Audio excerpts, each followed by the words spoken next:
Hello students, today we are going to discuss class 12th electric field and charge chapter. So in this point we are going to discuss about electric field. Okay, so what is electric field? What is electric field? So electric field is basically the space around a charge. जैसे कि this is the positive charge और इस positive charge के around का जो space है इन विच it's electric influence यानी इसका जो प्रभाव है, इसका जो इफ़ेक्ट है, can be felt is called its electric field. यानी ये जो चार्ज है, इस चार्ज के अराउंड अगर इसके अंदर हमने कोई और चार्ज ला दिया, इसके रीजन के अराउंड यानी इस चार्ज के प्रभाव क्षेत्र के अंदर अगर हम कोई अदर चार्ज ला करके रख दिया तो ये चार्ज जो होगा वो रिपल्सन, ठीक, रिपल्सन या अट्रैक्शन फील करेगा। अगर ये निगेटिव चार्ज होगा तो अट्रैक्शन फील करेगा और अगर ये पॉजिटिव चार्ज होगा तो ये फील करेगा रिपल्सन। तो इसी चार्ज के, इस पॉजिटिव चार्ज का ये जो इसके चारों तरफ का जो रीजन है, इसी रीजन को हम लोग कहते हैं इलेक्ट्रिक फील्ड, ठीक, इलेक्ट्रिक फील्ड। क्लियर? जैसे कि यहाँ पे देखिए, हम लोग अगर डिस्कस करें इस पॉइंट पे, यहाँ पे अगर हम इसको डिस्कस करें, if we are going to discuss about this point,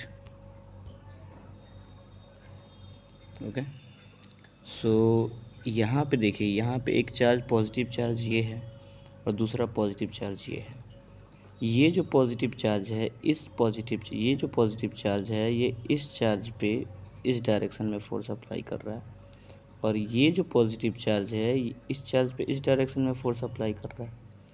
लेकिन अगर सपोज कर लीजिए कि हम यहाँ से इस चार्ज को हटा दें, अगर हम इस चार्ज को हटा देंगे तो क्या इस चार्ज का इसके अराउंड एक रीजन होगा और उस रीजन की वजह से, उस इफ़ेक्ट की वजह से इस चार्ज पे ये फोर्स इधर इस डायरेक्शन में अप्लाई हो रहा है। अगर इसका प्रभाव क्षेत्र इसके चारों तरफ नहीं होता तो अगर हम इस चार्ज को यहाँ पे रखे हैं तो इस पे कोई भी फोर्स हमें फील नहीं होता। लेकिन ऐसा तो हुआ है नहीं। यहाँ पे अगर हम कोई चार्ज रखते हैं तो इस डायरेक्शन में हमारा फोर्स लगता है, ठीक, इस डायरेक्शन में हमारा पूरा का पूरा फोर्स अप्लाई होता है। क्लियर? सो यहाँ पे हमें इससे ये कंक्लूजन निकल रहा है कि ये जो हमारा ये जो चार्ज है, इस चार्ज का यहाँ पे कोई ना कोई इफ़ेक्ट है और इसी इफ़ेक्ट को हम लोग कहते हैं इलेक्ट्रिक फील्ड, ठीक, क्लियर? और जैसा कि हम लोग जानते हैं कि ये कूलॉम्स लॉ के बेसिस पे जो फोर्स होता है, फोर्स इक्वल्स टू होता है Q1 Q2 अपॉन R²। सो अब हम यहाँ पे डिस्कस करते हैं नेक्स्ट पॉइंट। सो यहाँ पे देखिए, ये जो चार्ज है ये पॉजिटिव चार्ज, इस पॉजिटिव चार्ज में अगर हम दूसरा कोई पॉजिटिव चार्ज लाएंगे तो ये फोर्स ऑफ रिपल्सन लगेगा इसमें, ठीक, और इसी में अगर हम निगेटिव चार्ज लाएंगे तो ये अट्रैक्ट हो जाएगा, ठीक, इसमें ये अट्रैक्टिव इलेक्ट्रिक फील्ड लगेगी। अब हम यहाँ पे डिस्कस करने वाले हैं इलेक्ट्रिक फील्ड इंटेंसिटी के बारे में। तो इलेक्ट्रिक फील्ड इंटेंसिटी क्या है? तो electric field intensity is basically the electric field intensity at any point in an electrostatic field. जैसे कि ये जो है हमारा, ये जो है इसको हम लोग इलेक्ट्रोस्टैटिक फील्ड भी कह सकते हैं, इलेक्ट्रोस्टैटिक फील्ड भी कह सकते हैं। तो यहाँ पे अगर हम इलेक्ट्रिक फील्ड इंटेंसिटी की बात करें, इलेक्ट्रिक फील्ड इंटेंसिटी की बात करें तो ये जो हमारी इलेक्ट्रिक फील्ड इंटेंसिटी होगी E, ये इस सोर्स चार्ज की वजह से होगी। यानी इस सोर्स चार्ज का जो इन्फ्लुएंस है ये अदर चार्जेस पे कितना पड़ रहा है उसी को हम लोग कहते हैं इलेक्ट्रिक फील्ड इंटेंसिटी। और इलेक्ट्रिक फील्ड इंटेंसिटी जो होती है वो होती है force applied on other charge, यानी इस चार्ज पे जो फोर्स अप्लाई हो रहा है इसकी वजह से, तो इस पे अगर इस डायरेक्शन में अगर कोई फोर्स अप्लाई हो रहा है तो इस पे अप्लाइड फोर्स ये F, ठीक, और डिवाइडेड बाय अगर इस चार्ज की जो वैल्यू है, ये जो हमारे पास चार्ज है, इस चार्ज की अगर वैल्यू हमारी Q0 है तो हम डिवाइडेड बाय यहाँ पे Q0 यानी पर यूनिट चार्ज कर देते हैं, तो हमें यहाँ पे इलेक्ट्रिक फील्ड की वैल्यू, इलेक्ट्रिक फील्ड इंटेंसिटी की वैल्यू मिल जाती है। क्लियर? तो ये जो इसका डेफिनेशन है, इसको डिफाइन हम लोग ऐसे करते हैं कि the electric field intensity at any point in an electrostatic field is defined as the force experienced per unit test charge, यानी जो इलेक्ट्रिक फील्ड है वो इक्वल होगा force applied per unit, this is test charge, Q0 is the test charge, क्योंकि यही test करता है, यही पता करता है कि कितना इलेक्ट्रिक फील्ड हमने अप्लाई किया है। Placed at that point the test charge being extremely very small, और हम क्या करते हैं कि इस चार्ज को बहुत छोटा सपोज कर लेते हैं। जैसे अगर ये जो चार्ज है हमारा, अगर ये चार्ज की वैल्यू अगर सपोज कीजिए कि 10 माइक्रोकूलम है, तो जो ये पॉइंट चार्ज होगा, ये Q0 जो चार्ज होगा, ये इसकी वैल्यू हम लोग सपोज कर लेते हैं बहुत छोटा 0.1 माइक्रोकूलम, यानी बहुत छोटा हम लोग सपोज कर लेते हैं, जिसकी वजह से इसका जो इफ़ेक्ट है इस चार्ज के ऊपर ना पड़े, क्योंकि अगर ये भी कोई पॉजिटिव चार्ज है तो अगर इसकी वैल्यू ज़्यादा होगी तो इसकी इलेक्ट्रिक फील्ड भी हो जाएगी, और इसकी इलेक्ट्रिक फील्ड अगर हो जाएगी तो ये इसके इलेक्ट्रिक फील्ड को कुछ ना कुछ अफेक्ट करेगा, और अफेक्ट करेगा तो हम लोग इलेक्ट्रिक फील्ड की वैल्यू इस चार्ज की वजह से इलेक्ट्रिक फील्ड की वैल्यू एग्जैक्टली कैलकुलेट नहीं कर पाएंगे। सो हम क्या करते हैं कि इसको, जो इसके अंदर इस इलेक्ट्रिक फील्ड के अंदर जो चार्ज आता है उसको हम लोग सपोज कर लेते हैं कि वो है टेस्ट चार्ज। सो यहाँ पे अगर हम लोग डिस्कस करें तो E की वैल्यू जो होगी हमारी F/Q0 होगी, और एज वी नो दैट कि ये जो F की जो वैल्यू होती है वो होती है Q0 और डिवाइडेड बाई R²। सो यहाँ से अगर हम E की वैल्यू कैलकुलेट करेंगे तो ये हो जाएगा हमारा Q0 अपॉन R² और divided by Q0, divided by ये हो जाएगा हमारा Q0। So Q0 and Q0 cancel, so E की जो वैल्यू होगी वो मिल जाएगी KQ अपॉन R²। सो ये जो इलेक्ट्रिक फील्ड इंटेंसिटी की जो वैल्यू हमें मिली है, this value is known as electric field due to a point charge, यानी ये जो हमारे पास पॉइंट चार्ज है, ये इसको हम लोग कहेंगे ये पॉइंट चार्ज, ठीक, ये सोर्स चार्ज। तो ये सोर्स चार्ज यही है, ये इक्वल्स टू हमने लिखा है KQ अपॉन R²। तो ये जो Q की वैल्यू है ये यही सोर्स चार्ज की है, ठीक। तो यहाँ पे हो जाएगा electric field intensity due two point charge. Clear? अब यहाँ पे जो है हमारे पास एक क्वेश्चन है, ये क्वेश्चन क्या है कि ए पॉइंट चार्ज ऑफ -6 माइक्रोकूलम, ठीक, हमारे पास एक पॉइंट चार्ज है जिसको हम लोग Q1 से सपोज कर लेंगे, Q1 equals to -6 microcoulomb is placed the origin, calculate the electric field intensity at x equals to 2। तो यहाँ पे हमारे पास कोई पॉइंट चार्ज है, ठीक, और यहाँ से 2 सेंटीमीटर के डिस्टेंस पे एक पॉइंट P है, ठीक, जिस पे हमें इलेक्ट्रिक फील्ड इंटेंसिटी की वैल्यू कैलकुलेट करनी है।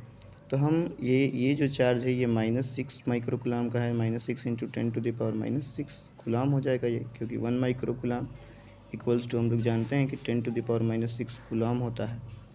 सो E की जो वैल्यू हो जाएगी यहाँ पे, ये हो जाएगी KQ अपॉन R², और ये जो R की वैल्यू है ये 2 सेंटीमीटर है। तो R की वैल्यू यहाँ पे 2 सेंटीमीटर है, तो इसको हमें मीटर में कैलकुलेट करना पड़ेगा, तो 2 × 10⁻⁻² मीटर हो जाएगा ये।